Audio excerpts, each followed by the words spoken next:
Bienvenue, imprudent mortel. Voici 15 jours, j'avais raconté l'histoire de l'empoisonnement au Tylenol. Et donc, vous avez en fait été unanime quant au fait que cette histoire serait vraie. C'est 100% des réponses sur Instagram et aussi dans les commentaires YouTube. Eh bien, je vous félicite de votre perspicacité parce que cette histoire est vraie. Bon. Peut-être est-elle trop connue. Il est vrai aussi que, en fait, des youtubeurs YouCrim en ont parlé. Et c'est ainsi qu'on la connaît. Mais je sens que je n'en ai pas rassuré quelques-uns parmi vous. C'est vrai que c'est particulièrement effrayant de penser que quelqu'un a eu la malveillance d'agir vraiment de cette façon. Et en plus, nous ne savons ni pourquoi, ni comment, comme je vous le disais. Il y a eu quand même des fausses rumeurs ou des psychoses quant au fait qu'un médicament ou un produit distribué en masse pouvait avoir été empoisonné, parfois par le fabricant. Sur ce point, il y a pas mal d'histoires d'empoisonnement de masse sur un produit en particulier et dans des contextes bien précis, sur lesquels je reviendrai sûrement. Mais dans le cas du Tylenol, voici comment ça s'est passé. C'était en 1982, dans la banlieue de Chicago. La première victime, le 29 septembre 1982, était Mary Killerman, qui n'avait que 12 ans. Ensuite, Adam Janus mourut seulement quelques heures après avoir ingéré le Tylenol, puis son frère Stanley, puis sa femme Teresa. On comprit à ce moment-là qu'ils avaient tous pris du Tylenol venant du même flacon. Les jours suivants, Mary McFarland, qui habitait Elmhurst, Paula Prince, qui vivait à Chicago, et Mary Rayner, originaire de Winfield, moururent toutes les trois de la même façon. On effectua des tests sur les capsules de Tylenol qui révélèrent la présence de cyanure dans tous les flacons que possédaient ces gens. Il y eut des avertissements diffusés dans tous les médias. On alla jusqu'à engager des patrouilles qui utilisaient des haut-parleurs pour avertir les habitants du danger. Souvenez-vous que c'était avant l'époque des réseaux sociaux. La police établit que le coupable avait forcément acheté les bouteilles de Tylenol dans des magasins différents, comme des supermarchés ou des pharmacies. Puis, pendant plusieurs semaines, ajouté du cyanure aux capsules, car les modèles concernés étaient des capsules et non des comprimés, avant de revenir dans les magasins pour remettre les bouteilles sur les étagères, passant inaperçues. On trouva encore 3 flacons empoisonnés, en plus des 5 bouteilles initiales. Donc, qui avait fait ça et pourquoi? Eh bien, je vous l'ai dit, ça reste un mystère. Pas d'autre ambition apparemment que de provoquer la panique, alors que ça aurait pu être un moyen employé, par exemple, par un terroriste. Depuis, cette affaire a amené certains changements concernant les emballages des médicaments. Notamment, alors cela concerne les médicaments, mais aussi bon nombre de produits alimentaires en fait. C'est depuis cette époque qu'il existe ce que l'on appelle des opercules sous les couvercles. Et qu'on vous dit toujours qu'il ne faut pas consommer un produit auquel il manque l'opercule sur l'emballage, ou bien le collier de serrage s'il s'agit d'une bouteille. C'est de là que datent ces prises de sécurité. Ça n'est pas tout. Je crois qu'aux États-Unis, vous trouvez encore facilement les médicaments sur les étagères. Mais en France, ça ne nous aura pas incité à faire différemment de ce qu'on faisait déjà, c'est-à-dire que même les médicaments en vente libre, pour la plupart, sont derrière un comptoir et doivent être demandés d'abord à un employé.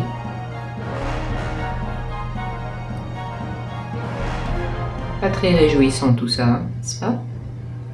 Si ça se trouve, l'empoisonneur au Tylenol court encore, l'empoisonneur ou l'empoisonneuse, même si il ou elle serait d'un âge respectable sans doute aujourd'hui. Maintenant, que dites-vous de ceci? Comparée à l'histoire précédente, elle est plutôt cocasse. Mais après tout, pourquoi pas. Histoire de nous rafraîchir un peu, je vous propose de partir au ski. Ça nous changera d'actuellement.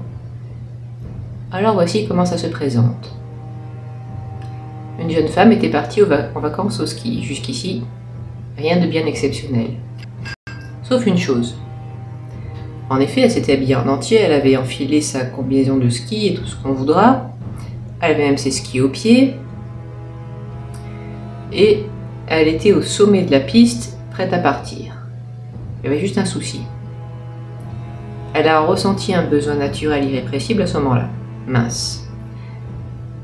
Peut-être que c'était induit par la dégustation gratuite de vin chaud qu'il y avait eu dans son hôtel juste avant. Mais qu'importe la raison, il fallait absolument qu'elle cède à ce besoin. Vous savez comme moi à quel point c'est ennuyeux quand on porte une combinaison de ski qui n'est pas vraiment équipée pour. C'est long et fastidieux de l'enlever. Histoire d'empirer les choses, cette jeune femme s'aperçut qu'elle était assez loin à la fois de son hôtel et de toilettes publiques. Il allait donc falloir qu'elle se contente de la piste. Mais tant pis. Elle descendit un peu, trouva un bosquet d'arbres à proximité donc de la piste, près des remontées mécaniques qu'elle venait d'emprunter pour se retrouver au sommet. Elle pratiquait le ski de piste, comme vous l'avez compris. Cette jeune femme s'accroupit donc derrière un buisson, descendit sa combinaison, son collant, sa culotte et tout, et commença son affaire. Mais alors qu'elle avait à peine terminé, pas de chance, elle avait gardé ses skis aux pieds. Ça, c'était pour éviter encore une fois de perdre du temps. Mais croyez-moi, si vous êtes dans la même situation qu'elle, il est beaucoup plus prudent d'ôter vos skis d'abord. Comme elle ne l'avait pas fait, ce qui devait arriver arriva, enfin devait, en tout cas dans ce cas cela arriva. Ses skis se mirent à glisser, 1, puis 2, 3, 4 cm, et elle n'a eu pas le temps de se retenir. La malheureuse jeune femme se mit à dévaler la pente, en arrière, je précise, sans pouvoir s'arrêter, et forcément, vu la situation, le derrière à l'air. Et oui, hélas, les gens qui soit descendaient, soit étaient assis dans les remontées mécaniques, ont tout vu. Elle continua de déraper, dévaler la pente, jusqu'à heurter violemment, en écartant les bras et en voulant se freiner, le tronc d'un des arbres au bord de la piste. Aïe! La malheureuse se cassa un bras en prime de tout le reste. Mais au moins s'était-elle arrêtée. Des employés de la remontée mécanique coururent vers elle et appelèrent les secours. Les pompiers évacuèrent la malheureuse à l'hôpital le plus proche, après l'avoir enculottée bien sûr si vous posez la question. Après cet incident pour le moins rocambolesque, la skieuse se retrouva prise en charge à l'hôpital de la station où on lui plâtra un bras.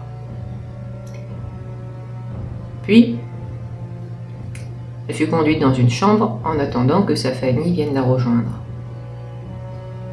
C'est là, alors, sur le lit vide qui était à côté d'elle, qu'elle vit arriver quelqu'un. Un homme, un skieur aussi, dont la jambe était prise dans un système de sécurité provisoire dans lequel on l'avait mise, en attendant de pouvoir le plâtrer. Il fut couché sur le lit par les ambulanciers qui sortirent de la pièce. En voyant le bras cassé, cet homme demanda à sa voisine « Vous vous êtes cassé un bras, vous? Est-ce que vous avez eu un accident de ski ?» Et la jeune femme dit « Oui, il n'y a pas 2 heures, malheureusement. » Et l'homme se dit « Ah, moi non plus, j'ai vraiment pas de chance. Moi aussi, je me suis cassé quelque chose, la jambe. Il n'y a pas 2 heures non plus. » C'est pas croyable. Et la jeune femme questionna « Qu'est-ce qui vous est arrivé ?» Et l'autre skieur de lui répondre « Eh bien, c'était tout à fait surprenant comme histoire. J'étais assis dans les remontées mécaniques quand tout à coup, j'ai entendu des cris. J'ai regardé vers la gauche et j'ai vu qu'ils étaient poussés par cette espèce de folle qui dévalait la piste en arrière et le derrière à l'air. J'ai beaucoup ri, j'avoue, c'était pas charitable. J'ai tellement rigolé que je suis tombée en fait de mon siège et je me suis cassé la jambe à l'atterrissage. Et vous? Je ne sais pas. Ce que lui a répondu la skieuse, ça n'a pas été facile d'avouer qu'elle était responsable de tout ça. Surtout dans des circonstances aussi peu dignes. Mais est-ce que ça lui est arrivé? Bonne question. Si vous pensez que c'est vrai ou faux, dites-le moi en commentaire. Inutile de faire de longs discours, vous pourrez juste répondre par vrai ou faux, si vous le souhaitez. Vous pouvez voter sur Instagram. Si vous souhaitez me suivre, voyez le lien du Tipeee et du Ko-fi et du Patreon. N'oubliez pas de mettre un pouce bleu, de commenter